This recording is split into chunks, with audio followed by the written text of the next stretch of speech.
देखिए, महाभारत के युद्ध से तो आप सभी लोग परिचित होंगे। आप में से कईयों ने टीवी पे उसे देखा भी होगा। तो उसमें जीत हुई थी पांडवों की, जिनके पीछे के जो विचार थे वो श्री कृष्ण के थे। जीत किसकी हुई? अर्जुन की, जिनके सारथी कौन थे? श्री कृष्ण।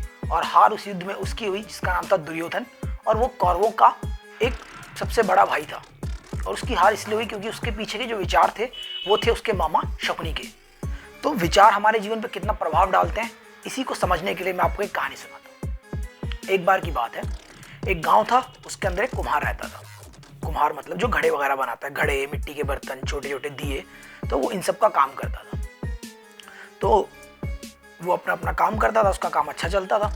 एक दिन की क्या हुआ कि वो मिट्टी गूंद रहा था कुछ बनाने के लिए, तो छोटे छोटे पार्ट उसके कर करके रख रहा था वो। फिर अचानक से पता नहीं उसे क्या समझ में आया, तो उसने मिट्टी को दोबारा से गूंदना शुरू किया और इस पर ज़्यादा मिट्टी लेना शुरू कर दी उसने। तो मिट्टी को अचानक से आश्चर्य हुआ कि ऐसा क्यों करने लगा ये।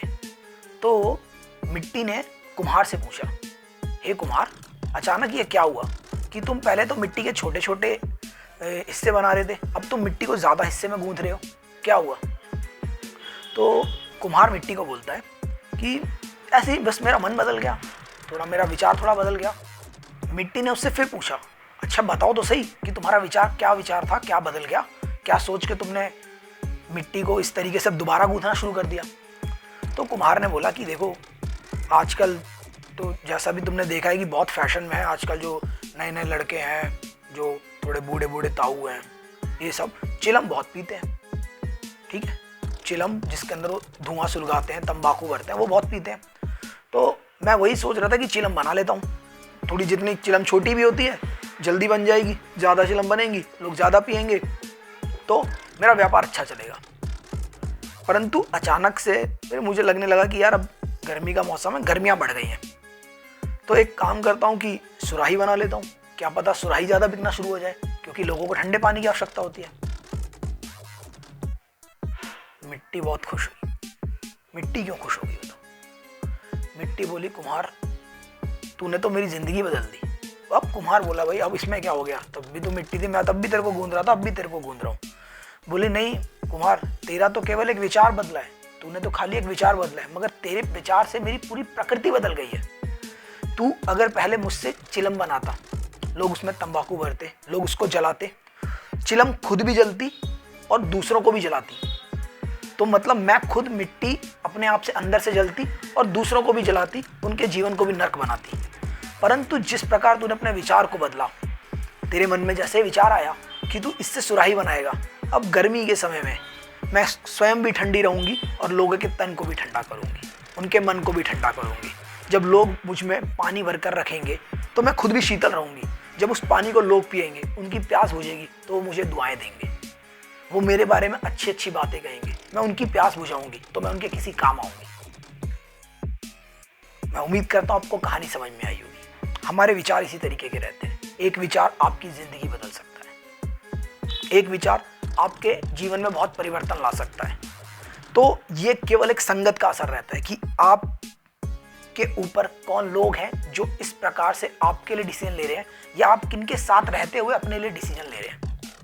देखिए, अगर आप एक ऐसे ग्रुप में बैठते हैं जिसके अंदर जो ग्रुप मतलब 5 या 6 लोगों का है, 10 लोगों का है, परंतु अगर आप एक ऐसे ग्रुप में बैठते हैं जो बिजनेसमैन है, तो अगले बिजनेसमैन आप हो सकते हैं।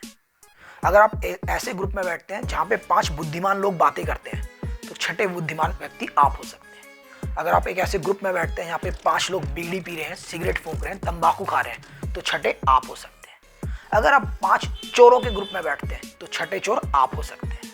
अगर आप 5 विद्वानों के ग्रुप में बैठते हैं, पंडितों के ग्रुप में बैठते हैं, तो छठा पंडित आप हो सकते हैं। अगर आप 5-6 इस प्रकार के लोगों के ग्रुप में बैठते हैं जो धर्म का विरोधाभास करते हैं, धर्म के ऊपर अंगुली उठाते हैं, तो छठे व्यक्ति आप हो सकते हैं।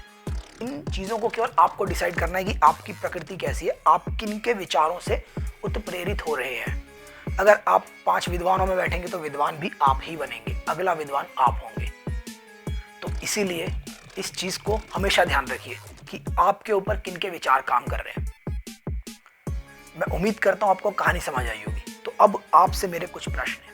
प्रश्न बहुत सिंपल और सादा है कि आप अपने आप को किस प्रकार देखना चाहते हैं, एक सुराही की तरह या एक चिलम की तरह।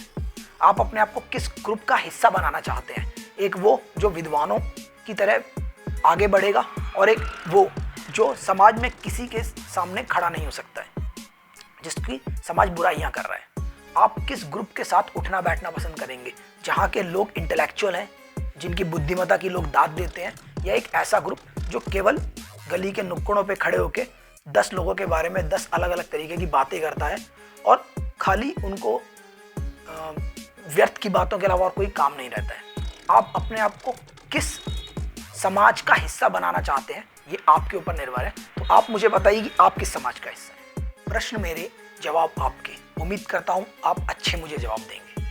आप मुझे बताएंगे आप किस ग्रुप का हिस्सा हैं, आप चिलम हैं या आप एक सुराही है। धन्यवाद।